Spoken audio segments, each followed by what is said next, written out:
30वीं पुतली जयलक्ष्मी की कहानी। 30वीं पुतली जयलक्ष्मी ने जो कथा कही वह इस प्रकार है। राजा विक्रमादित्य जितने बड़े राजा थे उतने ही बड़े तपस्वी। उन्होंने अपने तप से जान लिया कि वे अब अधिक से अधिक 6 महीने जी सकते हैं। अपनी मृत्यु को आसन्न समझकर उन्होंने वन में एक कुटिया बनवा ली तथा राजकाज से बचा हुआ समय साधना में बिताने लगे। एक दिन राजमहल से कुटिया की तरफ आ रहे थे कि उनकी नजर एक मृग पर पड़ी। मृग अद्भुत था और ऐसा मृग विक्रम ने कभी नहीं देखा था। उन्होंने धनुष हाथ में लेकर दूसरा हाथ तरकश में डाला ही था कि मृग उनके समीप आकर मनुष्य की बोली में उनसे अपने प्राणों की भीख मांगने लगा। विक्रम को उस मृग को मनुष्यों की तरह बोलते हुए देख बड़ा आश्चर्य हुआ और उनका हाथ स्वतः थम गया। विक्रम ने उस मृग से पूछा कि वह मनुष्यों की तरह कैसे बोल लेता है, तो वह बोला कि यह सब उनके दर्शन के प्रभाव से हुआ है। विक्रम की जिज्ञासा अब और बढ़ गई। उन्होंने उस मृग से पूछा कि ऐसा क्यों हुआ, तो उसने बताना शुरू किया। मैं जन्मजात मृग नहीं हूँ। मेरा जन्म मानव कुल में एक राजा के यहाँ हुआ। अन्य राजकुमारों की भांति मुझे भी शिकार खेलने का बहुत शौक था। शिकार के लिए मैं अपने घोड़े पर बहुत दूर तक घने जंगलों में घुस जाता था। दोस्तों, अगर आपको हमारा काम दिल से अच्छा लगे तो चैनल को सब्सक्राइब जरूर करें। आपका एक क्लिक हमें आगे बढ़ने की हिम्मत देता है। धन्यवाद। एक दिन मुझे कुछ दूरी पर मृग होने का आभास हुआ और मैंने आवाज को लक्ष्य करके एक बाण चलाया। दरअसल वह आवाज एक साधनारत योगी की थी जो बहुत धीमे स्वर में मंत्रोच्चार कर रहा था। तीर उसे तो नहीं लगा, पर उसकी कनपटी को छूता हुआ पूरे वेग से एक वृक्ष के तने में घुस गया। मैं अपने शिकार को खोजते खोजते वहां तक पहुंचा तो पता चला मुझसे कैसा अनिष्ट होने से बच गया। योगी की साधना में विघ्न पड़ा था, इसलिए वह काफी क्रुद्ध हो गया था। उसने जब मुझे अपने सामने खड़ा पाया तो समझ गया कि वह बाण मैंने चलाया था। उसने लाल आंखों से घूरते हुए मुझे श्राप दे दिया। उसने कहा, ओ मृग का शिकार पसंद करने वाले मूर्ख युवक, आज से खुद मृग बन जा। तब से आज तक आखेटकों से अपने प्राणों की रक्षा करता आ रहा हूँ। उसने श्राप इतनी जल्दी दे दिया कि मुझे अपनी सफाई में कुछ कहने का मौका ही नहीं मिला। श्राप की कल्पना से ही मैं भय से सिहर उठा। मैं योगी के पैरों पर गिर पड़ा तथा उससे श्राप मुक्त करने की प्रार्थना करने लगा। मैंने रो रो कर उससे कहा कि उसकी साधना में विघ्न उत्पन्न करने का मेरा कोई इरादा नहीं था और यह सब अनजाने में मुझसे हो गया। मेरी आंखों में पश्चाताप के आंसू देखकर उस योगी को दया आ गई। उसने मुझसे कहा कि श्राप वापस तो नहीं लिया जा सकता, लेकिन वह उस श्राप के प्रभाव को सीमित जरूर कर सकता है। मैंने कहा कि जितना अधिक संभव है उतना वह श्राप का प्रभाव कम कर दे, तो उसने कहा, तुम मृग बनकर तब तक भटकते रहोगे जब तक महान यशस्वी राजा विक्रमादित्य के दर्शन नहीं हो जाएं। विक्रमादित्य के दर्शन से ही तुम मनुष्यों की भांति बोलना शुरू कर दोगे। विक्रम को अब जिज्ञासा हुई कि वह मनुष्यों की भांति बोल तो रहा है, मगर मनुष्य में परिवर्तित नहीं हुआ है। उन्होंने उससे पूछा, तुम्हें मृग रूप से कब मुक्ति मिलेगी? कब तुम अपने वास्तविक रूप को प्राप्त करोगे?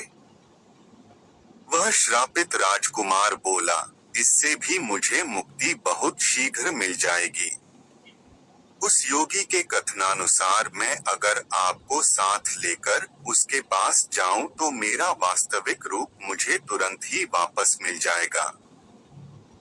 विक्रम खुश थे कि उनके हाथ से शापग्रस्त राजकुमार की हत्या नहीं हुई, अन्यथा उन्हें निरपराध मनुष्य की हत्या का पाप लग जाता और वे ग्लानि तथा पश्चाताप की आग में जल रहे होते। उन्होंने मृगरूपी राजकुमार से पूछा, क्या तुम्हें उस योगी के निवास के बारे में कुछ पता है? क्या तुम मुझे उसके पास लेकर चल सकते हो? उस राजकुमार ने कहा, हाँ, मैं आपको उसकी कुटिया तक अभी लिए चल सकता हूँ।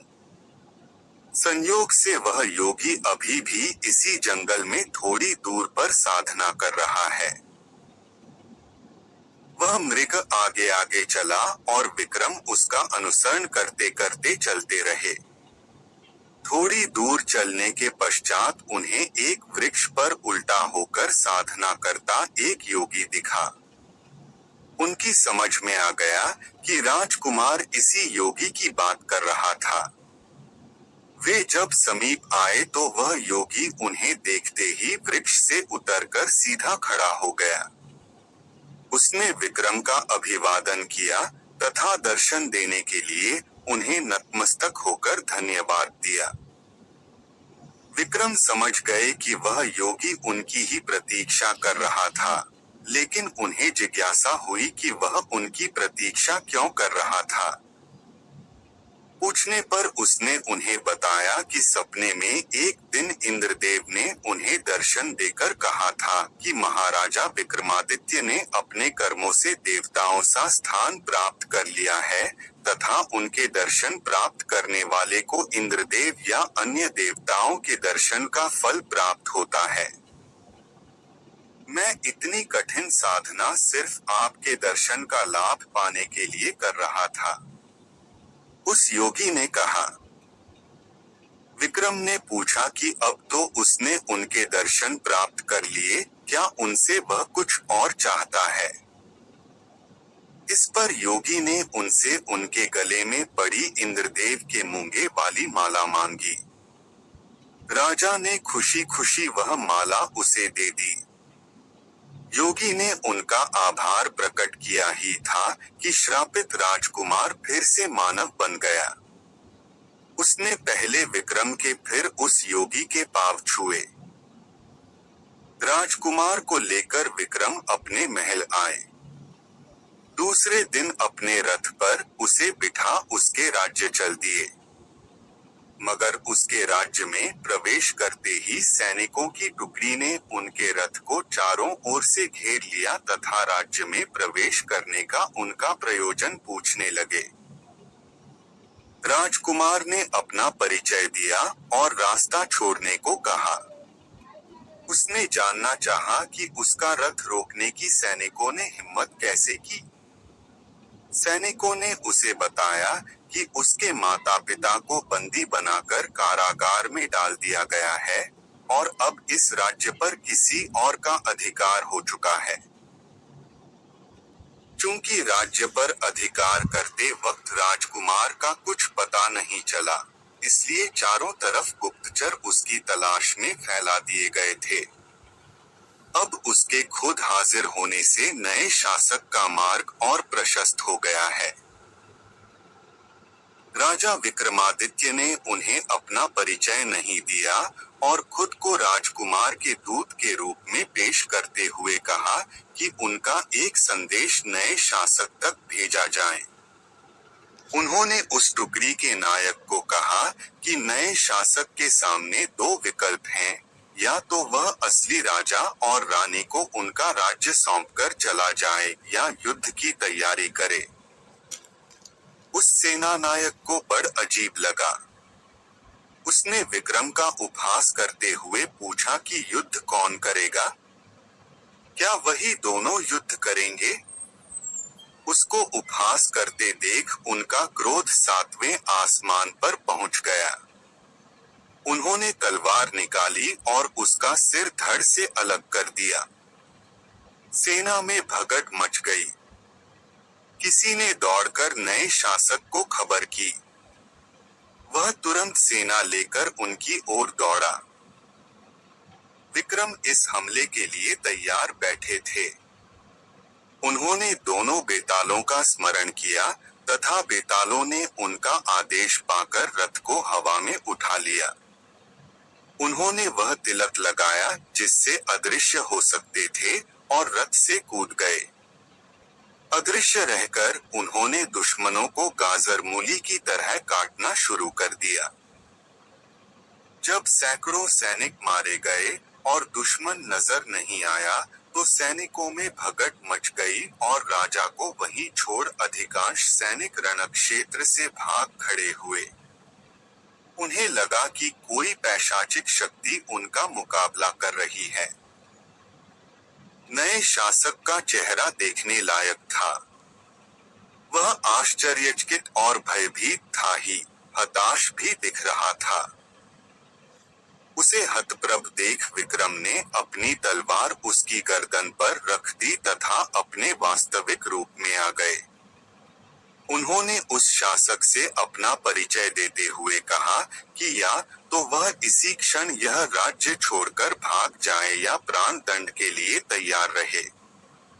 वह शासक विक्रमादित्य की शक्ति से परिचित था तथा उनका शौर्य आंखों से देख चुका था, अतः वह उसी क्षण उस राज्य से भाग गया। वास्तविक राजा रानी को उनका राज्य वापस दिलाकर वे अपने राज्य की ओर चल पड़े। रास्ते में एक जंगल पड़ा। उस जंगल में एक मृग उनके पास आया तथा एक सिंह से अपने को बचाने को बोला। मगर महाराजा विक्रमादित्य ने उसकी मदद नहीं की। वे भगवान के बनाए नियम के विरुद्ध नहीं जा सकते थे। सिंह भूखा था और मृग आदि जानवर ही उसकी क्षुधा शांत कर सकते थे। यह सोचते हुए उन्होंने सिंह को मृग का शिकार करने दिया।